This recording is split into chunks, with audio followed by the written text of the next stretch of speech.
Welcome to our midweek moment together. The focus of this series will be to learn how to use our jobs and occupations as an opportunity to live out our faith.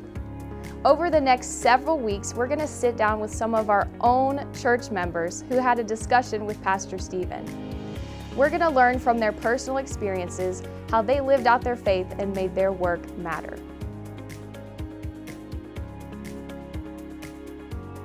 But first off, let me just get you, introduce yourself, tell us your name, tell us a little bit about your job, what do you do, and then kind of how did you end up in the particular field that you're in?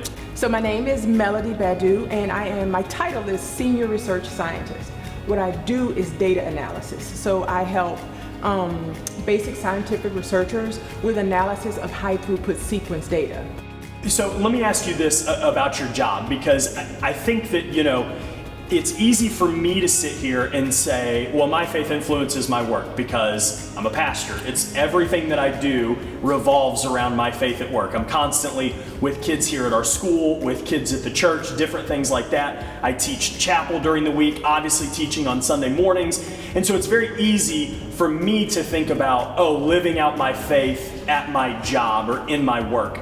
How do you see that impacting your job, though, in a field of science and things like that? How does your faith influence your work or your job or influence you at your job? My faith influences me at my job, my work.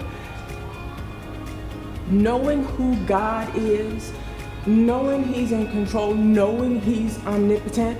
Working in the sciences, I learned very quickly, especially when I got to graduate school, that because scientists are working so hard to answer all these important questions about life, well, we know this and we know this and we did this experiment and this means this and the data show this.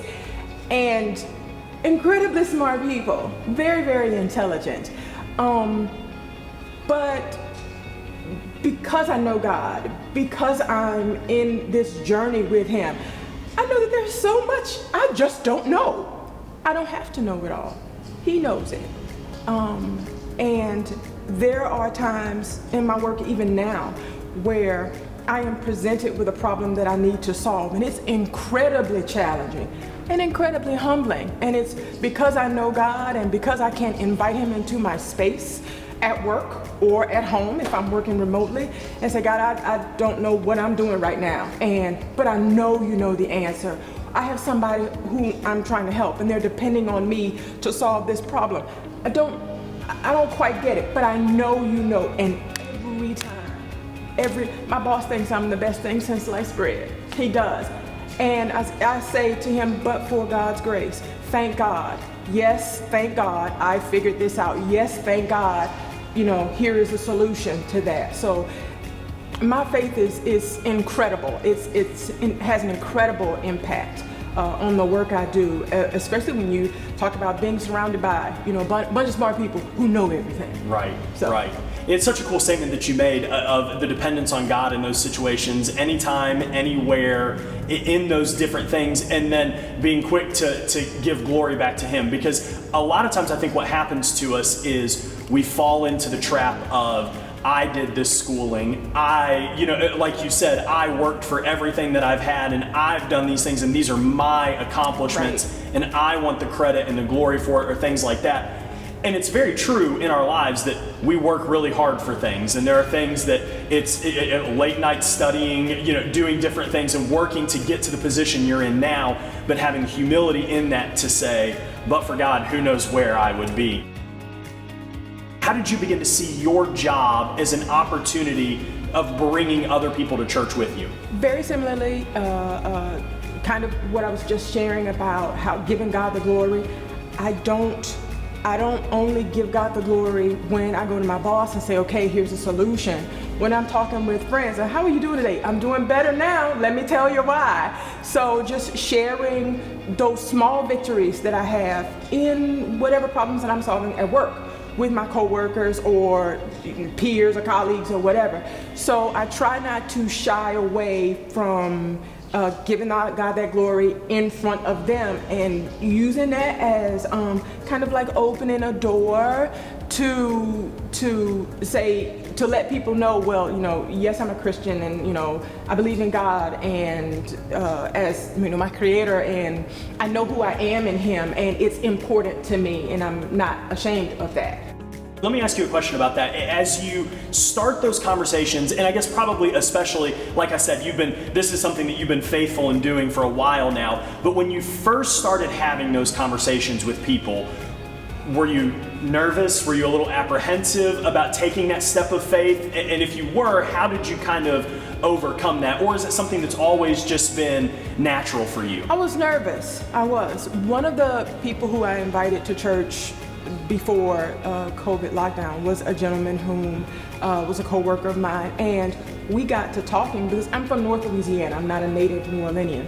And I found out that he was from Monroe. I said, "Oh, you're from North Louisiana, you know, just like me." So we got to talking, and he doesn't go out to eat, you know, lunch at you know, many places. Usually he eats the same thing every day. And I was like, "Oh, there's wonderful restaurants like right around here. That's, you know, once a month. Let's go and, you know, have some Vietnamese or have some Mediterranean or something like that."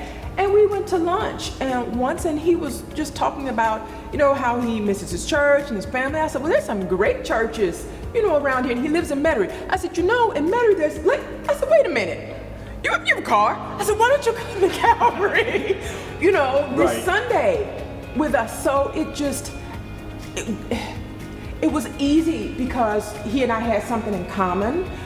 It was easy because he felt comfortable enough with me to share his faith and how he believed with me. So I thank God for that. That's not always the case. So like I have some friends who are moms, and, you know, they have little children that are coming up, and I know, you know, that supporting their children spiritually, I know it's important to them because of conversations that we've had. So that's when, "What are y'all doing for Easter? Why don't you bring the kids over? There's an Easter egg hunt." Or "Why don't you know, we have Vacation Bible School. It's the first week of June. Why don't you know, bring the kids in with that?" So I was nervous at first. Yeah. It's not something that I've always felt really natural about. But I thank God for showing me things that I have in common with people and building relationships, so that I feel like I can do it, you know, more easily. What I love that you said there is that idea of common ground and relationships, because I think for a lot of times in our minds we see it as almost a cold call. You know, we see it as like, I'm gonna have to just walk up to somebody at work that I don't know, that I have no idea what's going on in their life, and the first thing out of my mouth to them has to be, "I'm a Christian and I want you to come to church with me this Sunday." And what you're saying is kind of a very different thought process. It's hey, I'm going to lunch with people, I know that you have kids, and I know from conversations we've had and from getting to know one another and finding this common ground with people.